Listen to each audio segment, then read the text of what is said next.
des députés, et je cède la parole à Mme la chef de l'opposition officielle.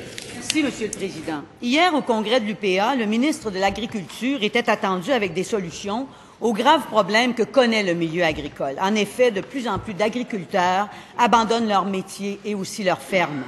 Je rappelle au Premier ministre que nous perdons 400 fermes par année depuis 2003 et qu'il y en aurait 2500 autres en danger selon son propre gouvernement.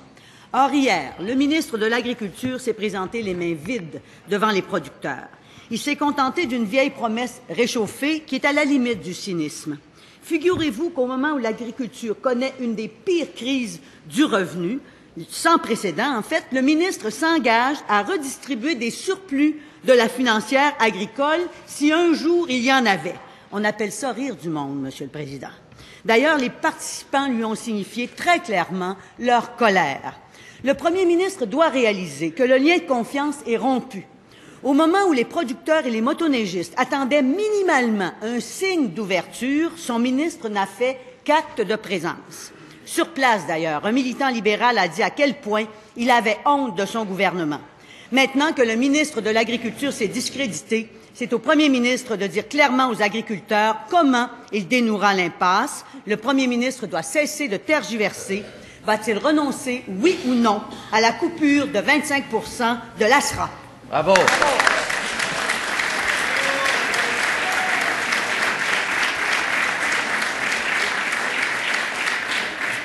Monsieur le Premier ministre.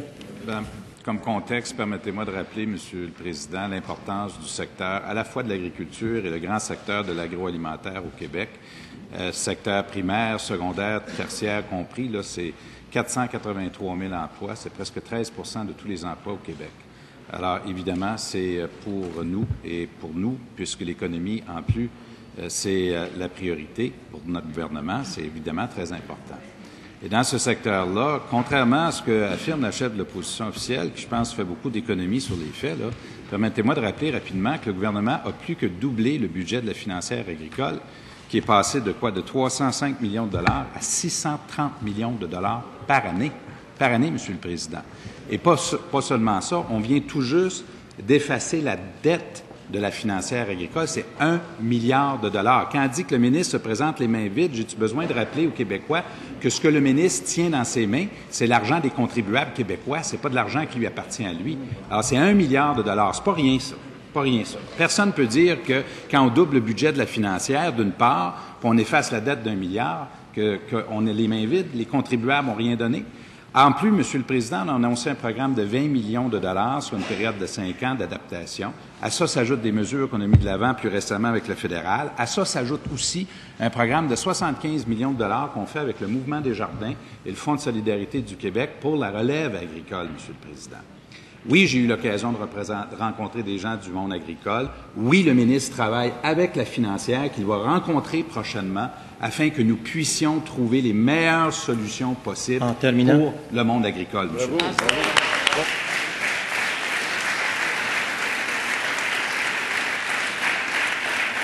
En première complémentaire, Madame la chef de l'opposition officielle. Alors, Monsieur le Président, les agriculteurs, eux, ont le profond sentiment d'avoir été abandonnés par le Premier ministre et par le ministre de l'Agriculture. Ils sont actuellement au désespoir. Le rôle et la responsabilité du Premier ministre, c'est de trouver une entente pour permettre à ces agriculteurs de pouvoir passer au travers et d'avoir des revenus décents, Monsieur le Président. C'est ça, sa responsabilité. Bravo.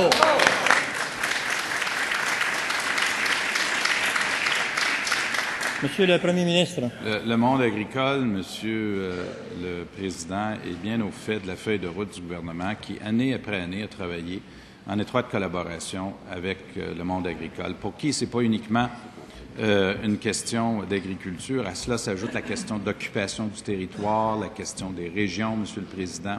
Par exemple, on est sensible au fait que les intrants, pour ceux qui sont dans les régions plus éloignées, sont plus élevés qu'ailleurs, que dans le centre du Québec, par exemple. Ça fait partie des choses dont on doit tenir compte. La chef de l'opposition, dans sa première question, a soulevé la question des surplus.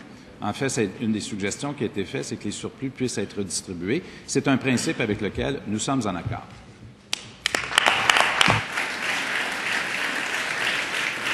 En deuxième complémentaire, Madame la chef de l'opposition officielle. L'agriculture connaît actuellement la pire crise du revenu, Monsieur le Président. On ne peut pas imaginer que dans les mois qui viennent, il va y avoir un surplus. Bien sûr que s'il y a des surplus, ils doivent être distribués aux agriculteurs. Il y a personne qui est contre ça, mais on sait qu'il n'y en aura pas. Alors arrêtez de rire des agriculteurs, Monsieur le Président. Exactement. C'est ça que fait le ministre de l'Agriculture, c'est ça que fait le premier ministre. Puis à cause de l'entêtement du gouvernement, en plus, il y a une industrie, celle du tourisme, en hiver, qui est actuellement atteinte. Que le premier ministre trouve une solution avec les agriculteurs. Bravo!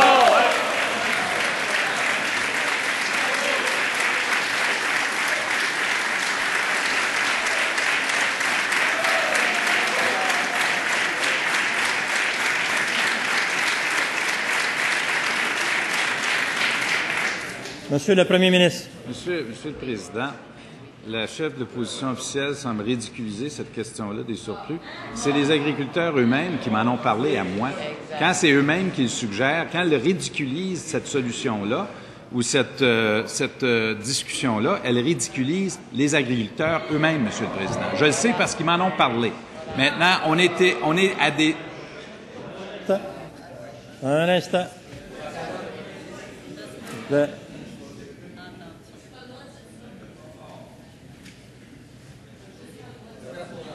S'il vous plaît.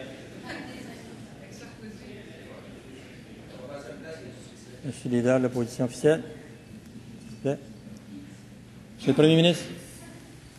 On est à des années-lumière de ce qu'on a connu sous le gouvernement du Parti québécois, alors qu'à l'Assemblée nationale, on était témoin du ministre de l'Agriculture qui se faisait planter par le ministre de l'Environnement, Monsieur le Président, en pleine Assemblée nationale du Québec. C'est pas de cette façon-là qu'on a travaillé, nous. On travaille année après année pour trouver des solutions, puis année après année, on trouve des solutions pour les agriculteurs du Québec.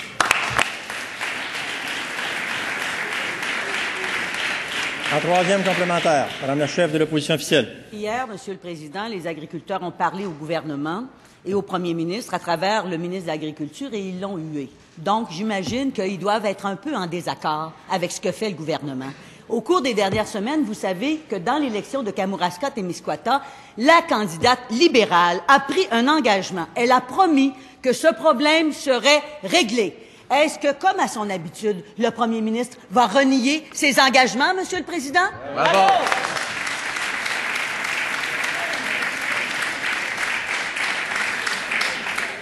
Monsieur le Premier ministre. Je suis content que la chef de l'opposition appelle en aide France Dionne pour aider à régler le problème. C'est vrai que France Dionne a plus de chances à contribuer à une solution que la chef de l'opposition officielle, à l'entendre parler en tout cas, parce que c'est pas la chef de l'opposition officielle puis le Parti québécois qui va trouver une solution.